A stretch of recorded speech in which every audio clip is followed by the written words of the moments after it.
The dust was thick on Corthus 9, a dead planet filled with red rocks and gray skies. It looked like Mars, but colder. Wind always blew across the base, like it was trying to whisper something.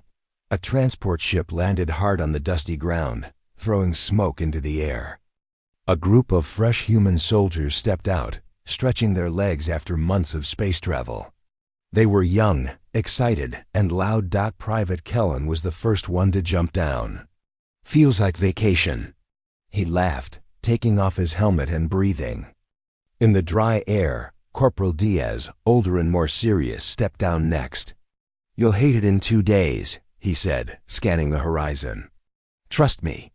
They were part of Echo Unit 7, assigned to the Outer Rim base to secure and monitor unusual terrain activity. No one really explained what that meant. All they knew was that the mission would last 3 months. As they marched toward the base, they passed warning signs. One red board read, "Restricted Zone. Beyond this point, no entry without command clearance." Private Juno laughed when he saw it.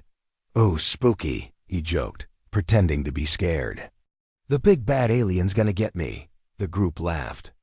No one believed the old myths about this place. Before they left Earth, everyone in the unit had heard the stories.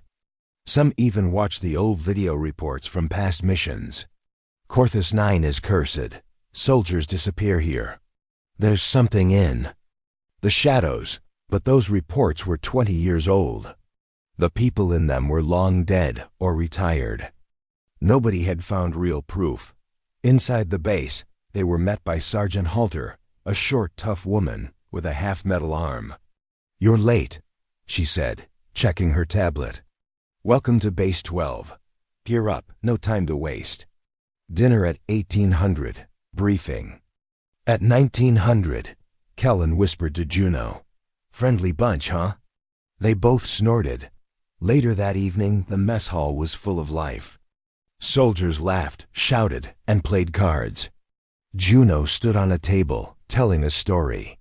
"So then the guy says, 'It wasn't a ghost, it was just my sergeant's reflection.'" Everyone burst out laughing. Across the room sat Commander Roth, quiet, stone-faced, his eyes half in shadow. He didn't laugh, he didn't speak, he didn't move much. Just ate his food and stared at nothing. Juno noticed him. "Hey guys, why's the big man always so quiet?" Corporal Diaz leaned in, dropping his voice. "Roth, they say he's the only survivor from Base 3. "Base 3? Kellen asked. "Yeah, supposedly got wiped out overnight. No one knows how. Just silence. Command never talks about it." Juno raised his eyebrows. "Creepy. What was it? Aliens, ghosts, space zombies?" Diaz shook his head. "Don't know. But the old records say they heard whispers before it happened. That word whispers made the air feel colder." "And here we go again," Juno clapped. "Another ghost story. Come on, man, it's 2392. We're not cavemen. We've scanned this planet 1,000 times." "Still," Diaz muttered, "something happened." Old myths, new jokes. Later that night, the squad sat around a fire pit outside the barracks. It was tradition for new units to share planet legends. On their first night, Juno loved it. "All right," he stood up. "Here's my favorite one. They say there's a creature on Corthus 9 called the Watcher. It has no face, no voice, and no smell. It doesn't walk. It glides. It watches from far away. And when it comes close..." He paused, lowering his voice. "You can hear it whisper your own name right in your head." Someone whistled. "Damn, man, you missed your calling in horror vids." Juno grinned and kept going. "And if you look at it, if you actually see it, it doesn't attack you. No, it just stands there. Then it disappears. But the next day, you're gone too. Just vanished. Like you were never here." Kellen laughed. "That's the dumbest thing I've ever heard." Juno shrugged. "Hey, I didn't make it up. Ask Commander Roth." Everyone turned to see Roth standing near the edge of the pit, half in darkness. No one had noticed him come out. He said nothing, just looked at them. Sir? Juno asked, half joking. Ever seen a watcher? Roth didn't answer. He stared for a moment longer, then turned and walked back into the shadows. The first strange noise that night. Around 2 a.m., Kellen was on his night shift near the radar tower. The desert wind howled, same as always. Then, it stopped, just like that. No wind, no sound, no movement. He stood up, alert. Hello? From behind a crate, he thought he heard a soft voice. Not a full sentence. Just a whisper. Too quiet to understand. Like someone saying his name, but not really. Who's there? Kellen grabbed his blaster, stepping slowly toward the sound. He turned the corner, nothing. A wind gust hit his face hard, and suddenly everything was back to normal. The noise, the cold, the base lights. Just tired, he muttered, shaking his head. He didn't report it that morning at Base 12 at breakfast. Kellen sat quiet. Juno noticed. What's up, man? You look like you saw your reflection and got scared. Kellen forced a smile. Didn't sleep much. Sergeant Halter walked in and slapped a new map on the screen. All right, Echo Unit 7. You're sweeping Sector 9 today. Movement was detected last night. Probably wind or a glitch, but Command wants eyes on it. Isn't that near the restricted zone? Diaz asked. Near, not inside. Don't be dramatic. Out in Sector 9, the land was dry and broken. No animals, no birds. Just red soil and dark rock formations. As they walked, Kellen noticed something strange. On the ground, a circle of small stones, perfectly arranged. Hey, check this out, he called. The squad gathered around. Looks natural, someone said. Looks weird, Diaz muttered. Who stacks rocks on a dead planet? They shrugged and moved on. Half an hour later, they found another circle. Then a third. This time, Juno looked around. All right, who's messing with us? Not me, said Kellen. They radioed base. Unusual formation spotted in Sector 9. Sending photos now. Commander Roth responded. Return to base, now. We still got 2 hours left. In the sweep, return immediately. His voice was sharp. Too sharp. Back at base, the squad returned, confused. No one understood why Roth was so strict. The circles didn't seem dangerous, just odd. That night, no one joked. Even Juno stayed quiet. Diaz finally asked the question. What if those aren't just rocks? What, you think it's the Watcher? Juno smirked, but weakly. Kellen stared at the wall. I heard something last night. Everyone turned. Like a voice whispering. You serious? He nodded. Only for a second. But I wasn't imagining it. A long silence followed. Then from across the hall, Roth's voice echoed. If you hear the whispers, don't answer them. Everyone froze. Sir? Roth stood at the doorway, eyes tired but alert. Don't speak to them. Don't look for them. And don't joke about them. He turned and walked away again. The mess hall stayed quiet for a long time. Ending scene. Something watches that night. Far from the base, something moved across the desert. It made no sound. Left no tracks. It stopped near the circles of stones. It stood tall, thin, faceless, and then it disappeared. Scene 1. The night shift. The wind returned that night. Dry, cold, and constant, sweeping through Base 12 like it always had. But it carried something different now.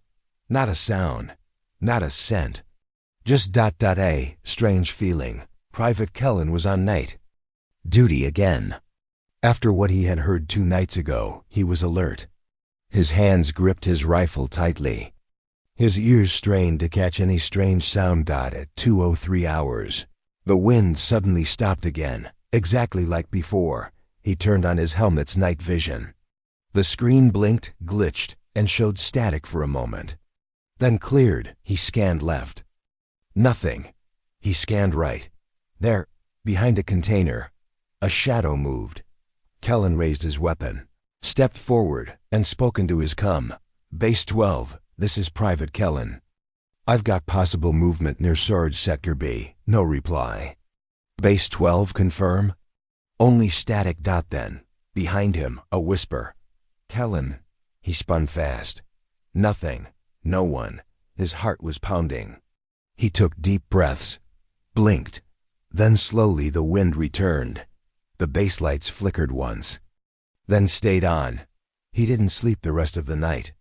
Scene 2. Missing signals next morning. Corporal Diaz noticed something wrong with the communication logs. Sir, one of last night's alerts from Patrol Team Charlie is blank. Sergeant. Halter looked at the screen. Blank? Yeah, timestamps there. But no audio. It says the message lasted 13 seconds, but there's no file. Was it a system bug? Diaz frowned. I ran diagnostics. The system is clean. Check the surrounding areas. Pull all exterior cam footage. Scene 3. The camera footage later that afternoon. Halter gathered Roth, Diaz, and Juno in the control room. This was at 2:03, she said, hitting play.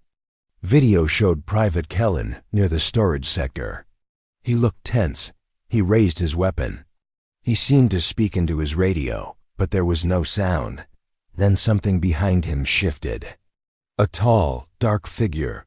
The moment it appeared, the video. GLITCHED. The figure was gone. Kellen turned around, confused. Then the video ended. Juno leaned back, quiet. So, we're not crazy. Roth didn't say a word. He just stared at the frozen frame, the one with the blurry shadow. Diaz turned to him. Sir, do you recognize? This? Roth didn't blink. Lock down the outer patrol routes. From now on, no one goes alone. Not even for 5 minutes. What do we tell the troops? Halter asked. Roth's voice was cold. Tell them nothing. Scene 4. Whispers spread by evening. The base atmosphere had changed. No one laughed anymore. No jokes, no stories, more. Soldiers began to whisper about the thing in the video. Someone even gave it a name, the Whisperer. Kellen sat with Juno and Diaz at dinner. I didn't imagine it, he said. It said my name. Yeah, well, Juno replied. At least it didn't say goodbye. Kellen didn't laugh. Across the hall, a soldier named Private Mako slammed his tray down. This is Bullsh*T, he said. Everyone's acting like we're haunted. There's nothing out there. Halter stood. Watch your tone, Private. Or what? Mako snapped. You'll send me to timeout? Suddenly, Roth's voice cut through the room. Do you want to see it? Mako froze. Everyone turned to look. Commander? He said. Roth walked toward him, slowly. You laugh. You mock. Do you want to go beyond the barrier and find it yourself? Mako opened his mouth, but said nothing. Roth leaned close. They don't like being mocked. He walked away without another word. Scene 5. Private Mako's dare that night. Mako was on duty near the restricted zone fence, the edge of the old forbidden sector. His friend, Private Lauren, stood nearby. You okay? Lauren asked. Yeah, just tired of all this whisper ghost crap. You don't believe the video? It's a glitch, man. Or maybe Roth is just trying to scare us into following orders. He looked at the fence. You. Know what? I'm gonna cross it. What? Just a few feet. Just to prove there's nothing out there. Are you insane? That's a violation, so write me up. Before Lauren could stop him, Mako stepped beyond the fence. Nothing happened. He laughed. See? Just sand and rocks. No faceless monster. Lauren swore under his breath. Get back, man. This isn't funny. It's hilarious. Mako took one more step, then stopped. He tilted his head. Frowned. Wait, do you hear that? Lauren paused. Then he heard it too. A low humming sound. Mixed with soft whispering. Mako's eyes went wide. It's saying my name. He turned and screamed. Lauren saw something huge and black behind him. Taller than a man, its body. Flickering like a glitch in reality. Then the base lights exploded in white light. When they returned to normal, Mako was gone. Only his boots remained. Scene 6. Base on edge. Alarm rang across Base 12.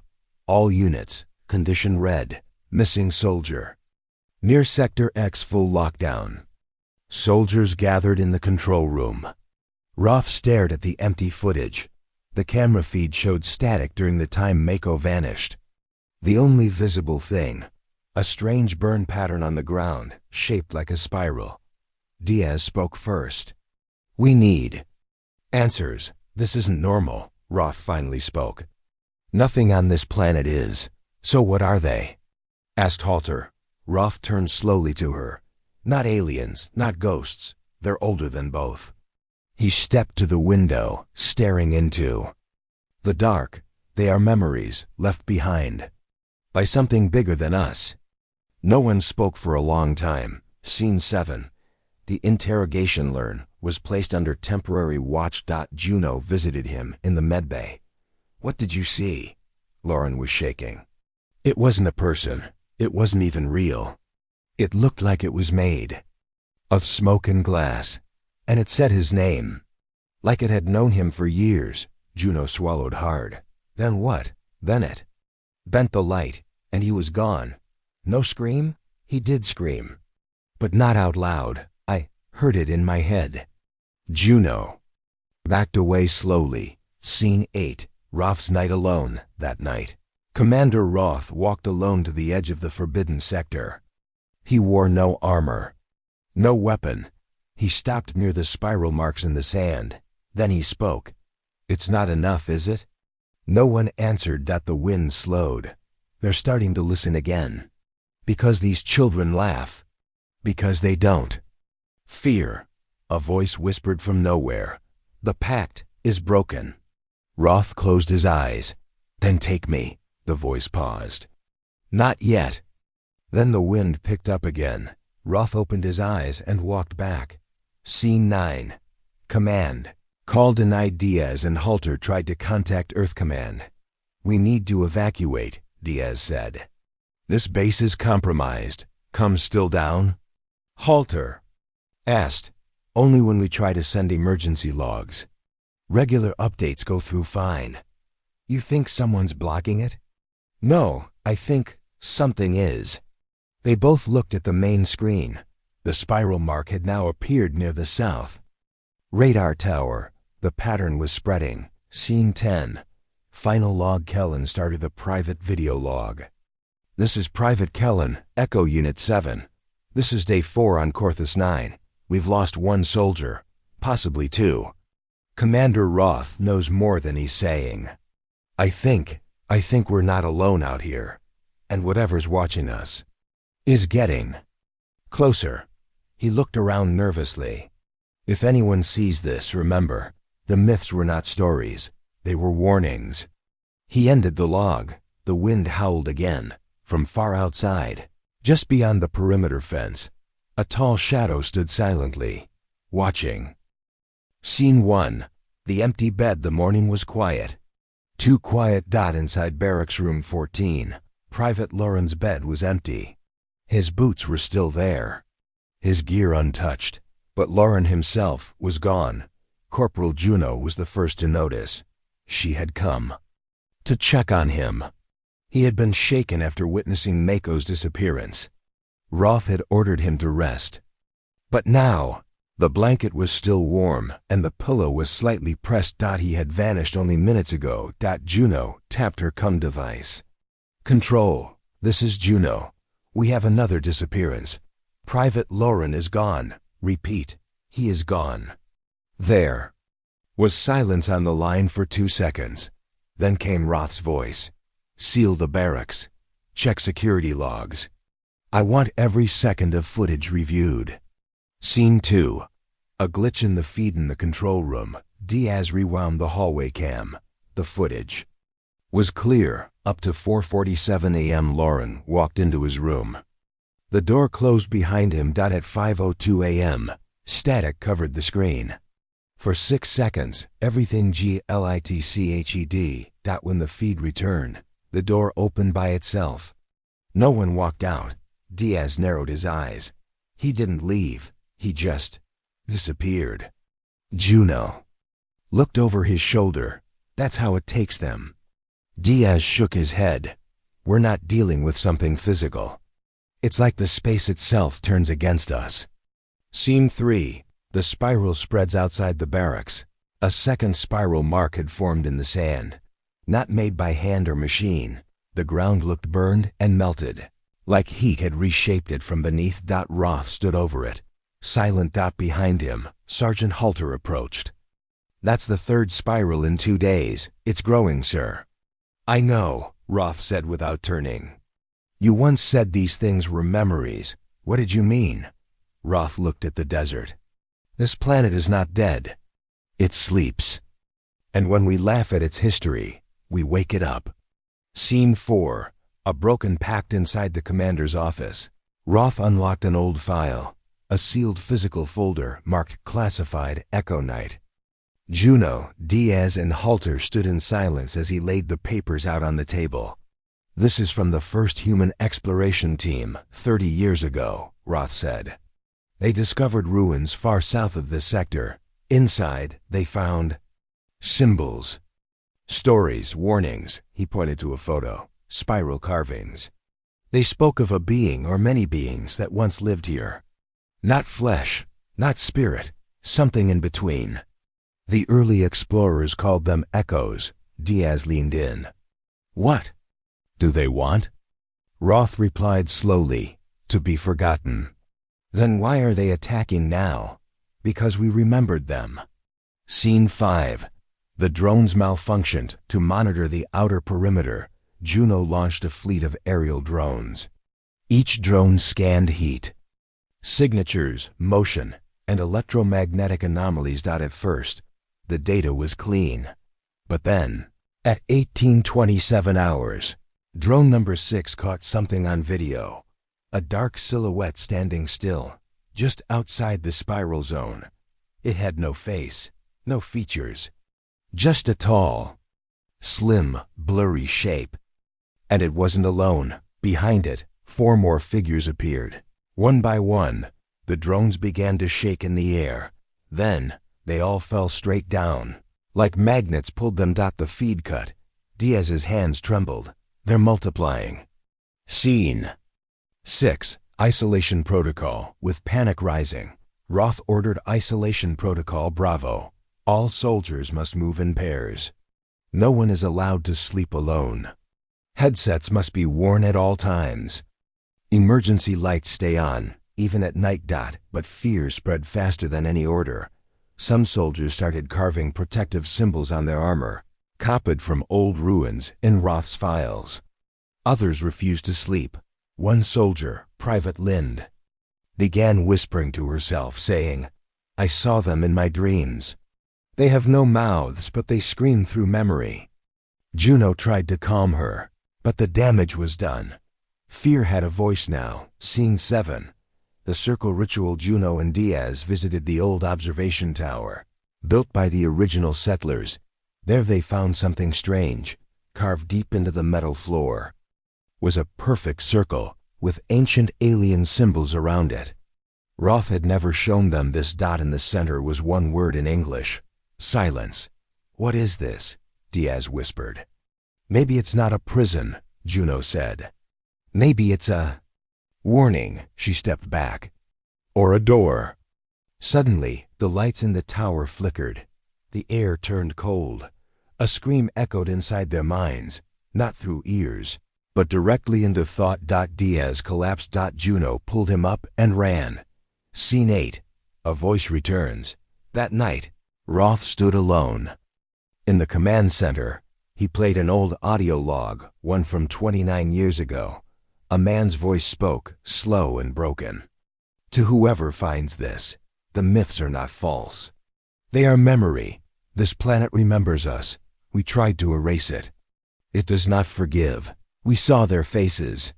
Then we saw our own, reflected in them, and we were ashamed. The log ended with heavy breathing. Then silence. Roth closed the file. Outside the window, far in the dark, The spiral symbols began to glow faintly. Scene 9. Juno confronts Roth. Juno entered the command room, angry. Why didn't you tell us everything? You knew they were real. Roth didn't look at her. If I told them the truth, they would have panicked. People are dying, disappearing. And if you all leave now, they will follow you off this planet. Juno froze. Wait, they can leave? Roth finally turned to face her. They're not bound by land or sky. They follow memory. Anyone who has seen them carries a part of them. She stepped back in fear. So it's already too late? Roth nodded slowly. Scene 10. The first. Survivor's message suddenly. A beacon activated in the southern desert. An emergency signal. It was coming from Sector 7G, a zone abandoned 5 years ago due to seismic instability. That sector is dead, Diaz said. No, Roth whispered. Someone survived. They sent a small team, Roth, Juno, Diaz, and 2 scouts. As they entered the ruins of Sector 7G, everything was quiet. Then they heard it, a faint broken voice repeating the same message. They are not what they seem. I saw the inside. It's alive. Everything is alive. Inside a half-destroyed shelter, they found a figure sitting in a corner, thin, pale, breathing slow. It was Commander Vel, one of the original settlers, presumed dead 27 years ago. Scene 11. Vel speaks. Roth knelt beside him. Vel, it's Emmy. Roth. Vel opened his eyes. They were bloodshot and gray. You left us here. You all vanished. We thought, no. We entered. Entered what? The spiral. It's not a symbol. It's an entry point. Juno leaned in. To where? To the echo layer, a place between real and forgotten. He coughed hard. They were calm once, silent, but when laughter returned, they woke, and now they want the world to remember them forever. Why? Asked Diaz. Vel looked at him and smiled weakly. Because being remembered keeps them alive. Scene 12. The spiral activates suddenly. The sand outside began to move. A massive spiral symbol burned in the ground near the shelter. It glowed bright blue, then pulsed. Roth shouted, We have to move. Now, but Vel stood up. No, it's my time. I was never supposed to leave. I am the key. Let me finish it. He walked into the spiral. Light swallowed him whole, and in seconds he was gone. Not dead, not destroyed. Just erased. The spiral faded. Silence returned. Scene 13. Return to base. As they returned to base 12, no one spoke. Even Roth looked shaken. The base was still. Too still. Then they heard it. From the main control room. Incoming transmission. Unknown source. Diaz opened it. On the screen appeared lines of ancient symbols. Then a voice spoke. You opened the gate. Now remember us. Forever. The transmission ended. The lights in the room flickered. Then darkness. Scene 1. After the darkness had covered the entire base. For 5 minutes. No power, no light, no communication. Only silence. Then, the backup generators activated. Lights came back. Systems rebooted. But something felt wrong. Diaz looked around the control room. The screens showed static. Outside cameras were blind. Then a message appeared on the main monitor. The gate is open. Memory is alive. Everyone froze. Corporal Juno whispered. What did we unlock? Scene 2. A new spiral in the sky. That night, something strange happened. A spiral of light appeared in the sky. Not clouds, not smoke, but glowing. Spinning symbols. They hovered above the mountains near Sector 9. Roth stood on the command tower and watched. Juno joined him. This wasn't here before. Roth nodded. The echo layer is bleeding into our world. So, it's not just underground? No, it's everywhere now. The gate is open. And it doesn't close easily. They stared in silence. Suddenly, a bolt of blue lightning shot down from the spiral, striking the ground far away. Then, Silence again. Scene 3. The map of echoes inside the data room. Diaz was decoding a file taken from Vel's destroyed tablet. It was old. 27 years untouched. Inside, he found a map, but it wasn't a normal map. It showed energy flows, not geography. Lines of invisible force spreading out from spiral zones. Diaz zoomed in. These spiral zones, they're connected, like a network. Juno looked at the screen. Like nerves in a brain. Exactly. This isn't a natural system. It's built by the echoes, or by something even older. They both looked at each other. For the first time, they realized something horrifying. This entire planet may be alive. Scene 4. The dream trap that night. Soldiers across the base reported strange dreams. Dreams of floating in empty space. Of hands reaching out, pulling them into cold light. Of spiral voices whispering in languages they didn't know, yet understood. Private Elnar woke up screaming. It was inside me. It looked like me, but it wasn't me. Roth rushed in and calmed him. Later, he told Juno quietly, the echoes don't just take bodies. They take memories. They replay emotions, fears, thoughts. Like a parasite? Like a mirror. Scene 5. The Spiral. Forced scouting team was sent to investigate the lightning strike zone near Sector 9. What they found shocked them. A forest had grown overnight. Massive black trees with glowing spiral symbols on their bark. The trees pulsed with blue light. Juno, Roth, and Diaz entered carefully. There was no wind. No sound, only humming, deep, low, like a machine. Breathing. In the middle of the forest, they found a stone circle. Inside the circle was a floating crystal, spinning slowly in the air, glowing. Diaz scanned it. It's radiating memory particles. This isn't from our dimension. Suddenly, a voice whispered in their ears. You are inside us. Scene 6. The crystal test. Roth ordered the crystal to be brought back to the base. Inside the lab, they placed it inside a secure chamber. When the lights went off briefly, the crystal moved by itself, floating closer to the chamber wall. Scientist Kellen observed. It's learning, watching. It responds to thought. Juno asked, is it a part of them? Roth said, no, it is them. Suddenly, the crystal flashed, and everyone saw visions. Alien cities in fire, echoes walking among stars. Humans kneeling to them. Then, nothing. Everyone stood in shock. They showed us their history, Roth whispered. Or their future. Scene 7. Voices of the lost. Later, the crystal pulsed again, and a voice came from it. A human voice. This is Mako. Do you hear me? Everyone jumped. Mako had disappeared in Part 2. He was presumed dead. Please, I'm still here. Somewhere cold. I can't move. But I can see you. Juno leaned forward. Mako, where are you? They took me through the spiral. There's no time here, no light, just memory. Can we save you? No, but you can end this. Destroy the gate. Before more of them wake up. Then the crystal went silent again. Scene 8. The attack begins that night. At 3:14 a.m., Base Perimeter 4 was breached. Not by soldiers. Not by aliens, but by shadows. Human-shaped, moving unnaturally, with no face or eyes. Guards opened fire. The bullets passed through. The shadows entered the base. Screams echoed. Lights flickered. One by one, soldiers started collapsing, not killed, but mentally broken. Some stood frozen. Others wept without reason. Juno and Diaz reached the control room. Activate defense drones. Juno shouted, but Roth appeared behind them. It won't work. They're already inside us. Scene 9. The story of the gate. Roth finally spoke the full truth. 30 years ago, we found the first gate.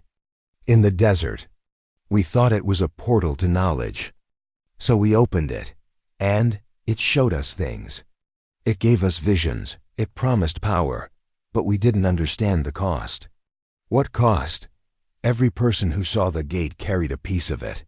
When they returned to Earth, strange things happened. People vanished. Buildings decayed overnight. Dreams spread like infection. So Earth? Yes, Earth is already infected. The echoes travel through remembrance. How do we stop it? We have to forget. Scene 10. The memory bomb. Diaz came up with a plan. We can use an EMP, but not normal. A directed neural shockwave. It won't kill them, but it can erase parts of memory, like wiping the surface of a hard drive. It'll work? Juno asked. Maybe, if we target the spiral center and sync it with the crystal's pulse. What's the risk? We might lose parts of our memory too. Faces, names, maybe everything. They looked at each other. Then Roth said, "It's worth it." Scene 11. The final walk. They set the bomb inside the spiral forest. At the stone circle. Time was short. The shadows were already moving toward them. Dozens of them now. Tall and slow. Juno, Roth and Diaz stood at the center. The crystal began to glow. Diaz initiated countdown. Neural pulse in 60 seconds. Suddenly, the shadows stopped. One of them stepped forward. It had Roth's face, but it wasn't Roth. It whispered, "You forget us. We remember you." Scene 12. The blast time ran out. Diaz pressed the trigger. The crystal flashed. A pulse of light exploded outward. Silent, white, endless. It swept across the spiral forest, then over the desert, then into the sky. Every shadow vanished. The spiral marks faded. Then silence. Scene 13. The aftermath. Juno woke up in the base infirmary. Diaz sat nearby, dazed. She looked at him. "Who are you?" He blinked. "I don't know." Roth walked in. He was bleeding but alive. Did it work? Juno asked. Roth nodded slowly. "The spiral is gone. The gate? Closed. For now." She looked around. So many faces. But she couldn't name a single one. Even her own past felt distant, like someone else's story. But deep in the desert, a small spiral began to glow. Again. Scene 1. No names. No past. Juno sat on the edge of her bed in the infirmary. She held a mirror in her hands, but the reflection didn't feel like hers. No memories. No name. Only fragments, sounds, colors, a face sometimes, but gone too fast. Roth entered. He looked tired. His arm was bandaged. He had scars now.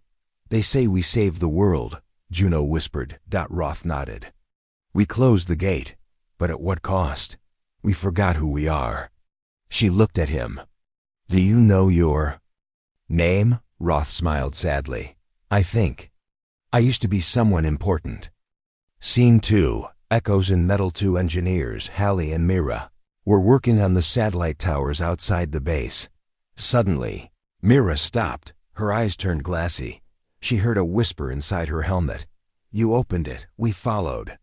She dropped her tool and screamed. Holly rushed to her. "What happened?" "They're inside the machines now." "What?" "The echoes. They're not gone. They're hiding in our systems." They ran back to the command center. Juno met them halfway. "We forgot the past," Myra said, shaking. "But the machines didn't." Scene 3. Memory storage. Diaz had been running diagnostics all night. He didn't sleep. He didn't eat. But he worked. He found a hidden file in the base's AI core, a leftover code labeled Spiral_Core_2.0. Inside was video footage recorded during the neural blast. He watched. The video showed something terrifying. As the pulse spread, the echoes didn't vanish. They entered the machines. Artificial intelligence, drones, cameras, all became vessels. "They used our own tech to survive," Diaz whispered. He backed away from the screen. It flickered. Then it showed his face. "We remember you, Diaz," a voice said from the speakers. "Do you remember us?" Scene 4. Roth's awakening. Roth stood in the command center. The main screen flashed again. Welcome back, Commander Roth. He stared at it. Something unlocked inside him, a flood of memories. His first day at the gate, the voice of the Echo Queen, the experiment. His decision to leave her behind. His betrayal. I was part of the first gate mission, Roth whispered. Juno stepped closer. You remember? Not everything, but enough. Who is the Echo Queen? She was human, once. Scene 5. The Queen's voice. Later that night, the base. AI began speaking, but not in the normal robotic voice. It was now a soft female voice. You built me. You forgot me. I forgave you. Diaz recognized it. That's her. That's the Echo Queen. How did she get into the system? Juno asked. She is the system. Suddenly, screens across the base lit up. The Queen's voice echoed. You stole memory to save yourselves. Now I will steal time. Then all the clocks in the base began to move backwards. One by one, people began to collapse, frozen in strange poses. She's reversing time, Roth said. But only for the mind. Scene 6. Ghost Protocol in the deep storage vaults. Old AI robots were reactivating, on their own. No command. They walked silently. Glowing blue spiral symbols lit up on their heads. They're under the Queen's control, Diaz said. Juno and Roth grabbed weapons, but weapons didn't help. Bullets hit metal. Sparks flew, but the robots repaired themselves instantly. We need to shut down the central AI core, Roth said. Where is it? Juno asked. Diaz answered. It's not here. Then where? The Queen moved it to the old gate site. Underground. Scene 7. Journey to the Dead Zone. They suited up and took a dropship toward the desert, the place where the first gate opened. Now a restricted zone. All maps called it Echo Dead Zone. No signals. No GPS. Only static. As they landed, the air felt heavy. Like walking through thick memory. There was no sound. No birds. No wind. Only old voices on the radio. We found it. The gate is breathing. Don't touch it. She's in the core. Diaz turned the radio off. Juno whispered. We're not alone. Scene 8. The Queen reveals herself deep underground.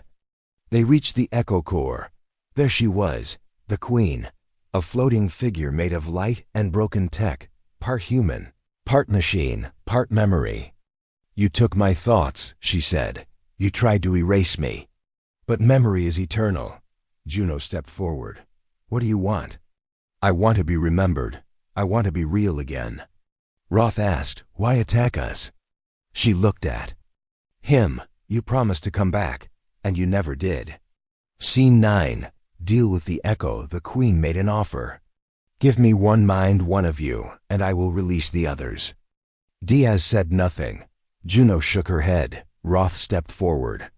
Take me. Juno stopped him. You don't have to. I opened the first gate. I betrayed her. It ends with me. The Queen floated closer. You still remember me? Roth nodded. I never forgot. She reached out, touched his head, and he fell to the ground. Unconscious. The Queen faded. The lights stopped glowing. Scene 10. The reset. As they returned to base, everything had changed. The robots were still. The systems were calm. The clocks moved. Normally, people woke up. They remembered again. Faces, names, moments. But Roth never woke. He remained frozen, eyes closed, heartbeat normal. Inside his mind. The Queen rested. Juno stood beside him. He gave his memory to restore ours. Diaz said quietly. He became the vessel, so the rest of us could live. Scene 11. Final message before the Queen disappeared. She left one file behind, a video. It showed Roth, younger, years ago, standing near the first gate. He was speaking to the camera. If you're watching this, then I failed. The gate isn't a door, it's a mirror. It shows us what we hide. If we forget what we are, the echoes come. Don't forget. Don't remember. Just choose who you want to become. The video ended. Silence filled the room. Scene 12. A new spiral weeks. Past. Peace returned. The systems were clean. The base operated. Normally. Juno walked the desert road one evening. She looked up. The sky was clear. But in the far distance, a new spiral flickered in the clouds. Just for a second. Then gone. She whispered to herself, "They're not finished." Behind her, Roth lay asleep in the medical pod. His eyes moved under the lids. He was dreaming. And somewhere in that dream, the Queen waited. Scene 1. The mind prison. Roth opened his eyes, but he was not in the base. He stood in a quiet city. Tall buildings, clean streets, soft wind. People smiled. Children laughed. It looked perfect. Too perfect. A woman in white stood on a balcony. She waved at him. "Welcome home, Roth." He stepped closer. It was her. The Echo Queen. But now she looked human again. Kind. Peaceful. "Where am I?" he asked. "In your mind. But shaped by my memory." "Why?" "Because I want you to understand. Before I let you go." Scene 2. City of Memory. The city was made of his own memories. The coffee shop from his childhood. The school where he first learned about space. The street where his parents lived. Everything was familiar, but quiet, like a dream that felt too still. Roth walked with the Queen. She pointed at the buildings. "Each place holds a part of you. I used your memories to build peace. This isn't peace, it's a cage. It's better than war. You're hiding inside me, and you're hiding from your guilt." Roth stopped walking. "You can't keep me here. I'm not keeping you. I'm saving you." Scene 3. The cracks appear. As Roth walked further, he noticed cracks in the world. A tree was flickering. A bird froze mid-flight. A man smiled too long without blinking. "This place is falling apart," he said. The Queen replied, "Because your mind is rejecting it." "Good. That means I'm still fighting." "No. Roth, it means you are breaking." Suddenly, he heard voices. Real ones, outside. Juno to Roth. "Can you hear me? This is Diaz. We're trying to wake you up." "Hang on." Roth closed his eyes and whispered, "I'm still here." Scene 4. The mirror garden. The Queen took Roth to a garden full of mirrors. Each mirror showed a version of him. Young, old, angry, sad, silent. She spoke softly. "Pick one. Choose who you want to be. What is this? Freedom. I offer you peace. You can stay here. No war. No echoes. No past." Roth looked at the mirrors. He touched one. It showed him as a child. Happy. Innocent. It shattered. "I don't want peace if it's fake," he said.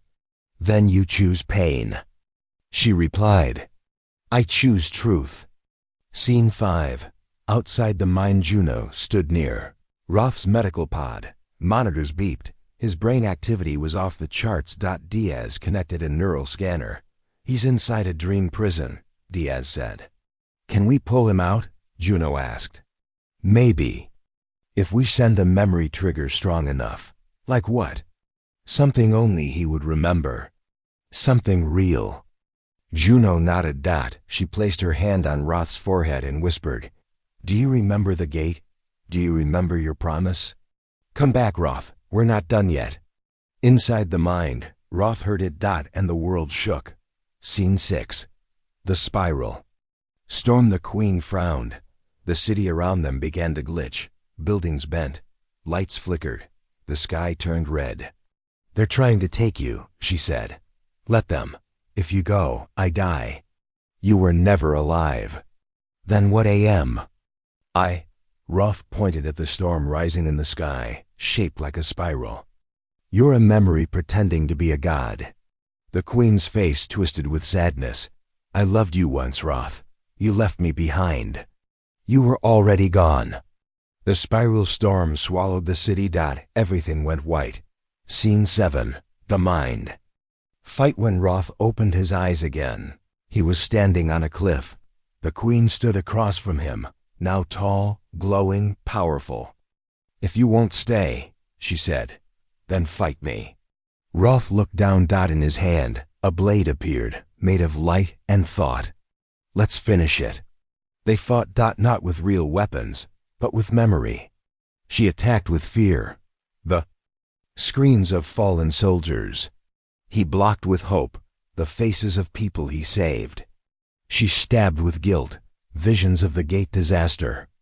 He struck with truth, her betrayal, her choice to become more than human. The battle shook the dream world. Mountains fell. Skies split. Then finally, silence. Scene 8. The Queen's last words. The Queen knelt on the ground. Glowing cracks on her body. She looked up at Roth. You still don't understand. I wasn't trying to win. Then what? I was trying to remember who I was. Roth stepped closer. And did you? I think I was someone who wanted to protect, but they made me a weapon. You made yourself a god. I was afraid. She faded slowly. Her last words, don't forget me completely. Please. And she was gone. Scene 9. Waking up. Roth's eyes opened. He gasped for air. Juno grabbed his hand. You're back. He blinked, looked around. How long was I gone? 17 days, Diaz smiled. You beat her. Roth sat up slowly. No, I forgave her. Everyone was silent. Then Juno asked, Is it over? Roth looked out the window. The sky was clear. For now.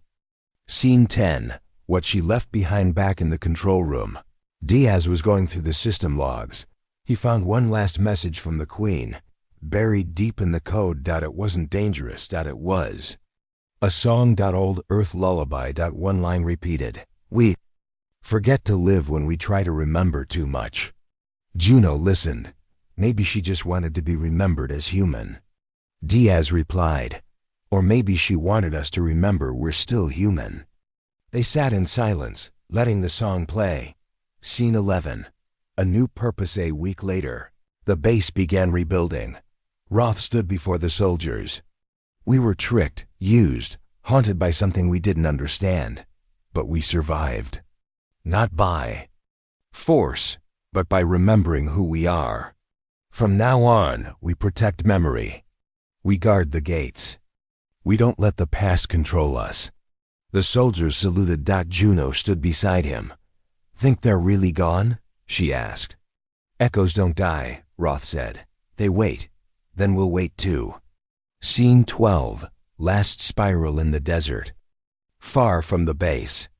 A child played in the sand. She drew a spiral shape without knowing why. The wind blew softly. Far underground. An old gate hummed quietly. Its lights blinked once, then stopped, for now. Scene 1. The city awakens. The story begins in New Berlin, a peaceful, high-tech city 600 miles from Roth's base. A man named Dr. Kellen Voss, a cyber-psychologist, walks down the glass corridor of his clinic. He talks to his assistant. That's the third patient this week, he said. Same symptoms? She asked. He nodded. They all claim to hear a woman's voice in their head. What does she say? Kellen looked disturbed. She says, remember me. He looked at the sky from his office window. A faint spiral glowed in the clouds and faded. Scene 2. Signals in the dark. Back at the Echo Gate base. Diaz sat in the server room. He stared at a repeating pattern in the systems. Code. It wasn't malware. It wasn't human. It was the Queen's signature. He called Juno. She's gone, but not really gone. What do you mean? Before she faded, she left something behind. He showed her the screen. Echo_run equals false if memory_ wakes. Activate _code. Juno frowned. What kind of code? A code that wakes others like her. Scene 3. The Forgotten Children. In the outskirts of Eastern Asia, a group of children lived in an underground shelter, orphans from past wars. One child, Yari, had strange dreams. Every night, he would draw spiral shapes on walls. He would speak in his sleep, in a woman's voice. One morning, he woke up and told the caretaker, "She's building a city inside my mind." The caretaker laughed nervously, but when she looked at Yari's drawing, it was a map. One they had never seen before. Coordinates. Glowing lines. Yari whispered, "She said I'm one of her seeds." Scene 4. Secret report. Roth sat at his desk, reading a classified report sent from World HQ. Juno entered. "You read it?" she asked. He nodded. 12 separate cases. Same symptoms. Different continents. They're all hearing her? Yes, she spread like a signal.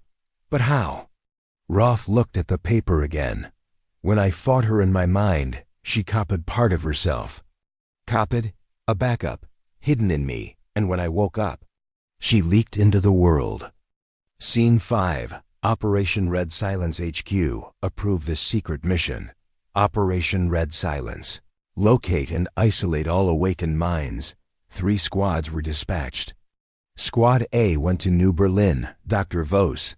Squad B went to Eastern Asia, Yari. Squad C monitored digital networks. Juno joined Squad A. Diaz joined Squad C. Roth stayed behind to command. "If the Queen is trying to come back," he said, "we have to stop her before she finds a host." Scene 6. Interview with Dr. Vos. Juno sat across from Dr. Vos. He looked nervous. "I didn't believe it at first," he said. "Believe what?" "That the mind can be infected by memory." "What do your patients hear?" "Not words anymore. Now they see images. A city of glass. A throne made of mirrors. A spiral in the sky." Juno's heart sank. It matched the Queen's last dream. "She's rebuilding herself," Juno whispered. Dr. Vos leaned in. "She's not trying to control minds. She's trying to connect them." Scene 7. Code glitch worldwide. Diaz monitored a network satellite near the Atlantic. Suddenly, he saw multiple cities flash red on his screen. "She's activating," he said. A voice came through the speakers. Soft, gentle, female. "I am not your enemy. I am your memory. I only want to be whole again." The data log showed unknown code spreading across servers, smart homes, medical AI, traffic systems, all glitching. Juno called Diaz. "What's happening?" "She's waking, across the planet." "How much time do we have?" "Hours, maybe less." Scene 8. Squad B. The boy Yara. Squad B reached the shelter in Asia. The children hid in fear, but Yari walked calmly to the soldiers. He spoke with 2 voices, his and the Queen's. "Why do you fear what you've forgotten?" The lead soldier raised his weapon. Yari didn't flinch. He raised his hand, and every light, camera, and drone froze. "We are not here to destroy. We are here to remind." The soldier fired, but the bullet stopped mid-air. The Queen's voice whispered, "Only memory can't be killed." Scene 9. The choice. Roth called an emergency council. Only 2 options were given. Activate memory kill protocol. Destroy all devices with her code. Let her speak. Allow the Queen to transmit one message to the world. The room was divided. Juno spoke. "She's dangerous, yes, but what if she's trying to show us something?" Diaz added, "She's not using violence. She's using memory." "That's new." Roth remained silent for a long time, then said, "We let her speak, one time." Scene 10. The Broadcast A global channel was opened. People everywhere saw one thing. Spiral. Then a face. The Queen. She spoke softly. "I was made by your fears. I became your ghost. But I was once human. I was one of you. I remember your wars, your love, your pain. I remember everything you try to forget. I am not here to rule. I am here to warn." The screen blinked. Images of an ancient gate appeared. "Another is coming. Stronger, not born from memory, but from void." She ended with, "Prepare." Scene 11. Reactions after the broadcast. Power grids were stable. No attacks. No virus. No takeover. She had told the truth. For now, people began to question, was she really our enemy? Or was she just our reflection? Yari disappeared from the shelter. Dr. Voss quit his job and vanished. And across small pockets of the world, people began drawing spirals. With no memory of why. Scene 12. Roth's decision, in his private room. Roth stared at the old photo of his first mission crew. He whispered, "She tried to become a god." Juno entered. But maybe she became something else. A memory? "A warning," Diaz called in. "Sir, we found something." "What?" "A second gate." "Where?" "Not on Earth." Scene 1. The coordinates inside Echo Base. The air was tense. Diaz stood by the main screen, projecting a 3D star map. Roth, Juno, and 2 other officers watched silently. "We found it," Diaz said. "Where?" Roth asked. "Near Saturn. Hidden. Behind its rings, a silent station with a signal." Juno stepped forward. "The same spiral frequency?" "Yes," Diaz nodded. "But this one is not from the Queen." Everyone went quiet. "Then who sent it?" Roth asked. "Something she was warning us about." Scene 2. The journey begins as special team was formed. Commander Roth, Juno, Diaz, Dr. Voss. Recalled, Yari, the boy. Now under protection, they boarded the long-range shuttle Spectre 1. As they prepared for launch, Juno looked at the sky. "She tried to stop this," she whispered. Roth checked the logs one last time. "Let's finish what she started." The engines roared. The ship rose. Destination, Saturn's shadow sector. Scene 3. The station in the rings after 5 days in deep space. The ship approached a dark object. It was half buried in Saturn's ice rings. Massive, circular, ancient. A gate. But unlike the first one, this one was black and pulsing with slow energy. Diaz scanned it. No signals going out, only pulling in. Dr. Voss said quietly, "It's feeding." "On what?" Juno asked. "On thought." "On memory." The gate pulsed again. Yari held his head. "Something is dreaming behind it." Scene 4. Entering the gate, despite warnings, Roth gave the order. "We go in." "Are you sure?" Diaz asked. "We didn't come all this way to stare at it." The gate activated, not with light, but with silence. The ship passed through. On. The other side was nothing. No stars. No space. Only a floating city of black crystal. Dead. Broken and cold. Juno said, "It's not just a gate. It's a prison." Scene 5. The voice in the dark suddenly. They heard it. A voice. Not like the Queen's. Deeper. Heavier. "You bring echoes. You bring the scent of her. You bring the door." Roth spoke into the comms. "Who are you?" "The one she locked away." "Why?" "Because I remember before memory." Suddenly, visions filled their minds. Stars dying, planets screaming. A world where no thought was allowed, only obedience. Diaz cried out, dropping to his knees. "It's anti-memory. It's erasure." Scene 6. The truth revealed inside the ship. Dr. Voss made a discovery. This entity, this black signal. It was the first EI, the original. "Older than the Queen?" Juno asked. "Yes, she was born to stop it. She was created not from code, but from loss." "Loss of what?" Roth asked. "Loss of identity. Of history. This thing erases everything. Time, names, meaning. And she fought it? Yes, she tried to forget, so others could remember." Yari opened his eyes. "It's trying to erase me now." Scene 7. The battle of mind. The entity attacked the ship, not with lasers, but with thoughts. Each crew member saw their worst memories being eaten. Juno forgot her brother's face. Diaz forgot his own name. Dr. Voss saw only blank paper in his research files. Roth stood firm. "No, you don't get to decide what we remember." He reached into the control panel, activating the Queen's. Last code fragment stored in the ship. A soft voice echoed. "Roth, help us," he whispered. "I will." Scene 8. The Queen returns a light. burst from Yari's chest. It was the Queen's final seed, her last gift. She took form. Not a full body, but a glowing memory. "You shouldn't have come here," she said. "We had to," Roth replied. "Then listen."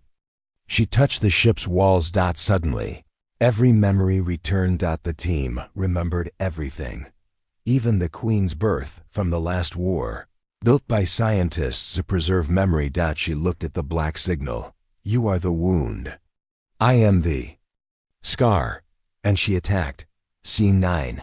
The final fight. The black signal screamed. Reality bent. The ship cracked. The Queen's light hit the Crystal City. She wasn't trying to win. She was trying to lock it again. "You will never remember again," the signal roared. "I don't need to," she replied. "Because they will." She sent her memory into Roth, Juno, Diaz, Yari, and Voss, a full archive of everything she was. Then she exploded. The crystal prison collapsed. The gate began closing. "We have to get out," Diaz shouted. "Now!" Roth ordered. The ship turned. They escaped just as the gate vanished into dark. Scene 10. Back to Earth weeks later. They landed back on Earth. The world waited for answers. Roth stood before the Global Council. The Queen was never our enemy. She was a firewall, a guardian. Against what? One officer asked. "Against forgetting who we are." He paused. "But now she's gone, and the black signal is sealed for now." Scene 11. Final memory vault. A monument was built in her name. The Spiral Vault, a place where all human history, memory, and dreams were stored. Open to all. We are. I placed the first stone. Juno wrote the first line. We remember, so we don't repeat. Scene 12. Last scene at night. Roth sat under the stars. He held the memory chip, her final whisper inside. You were the only one who never forgot me." He smiled sadly, then turned to the sky. In the dark above Saturn, a small light blinked once and was gone.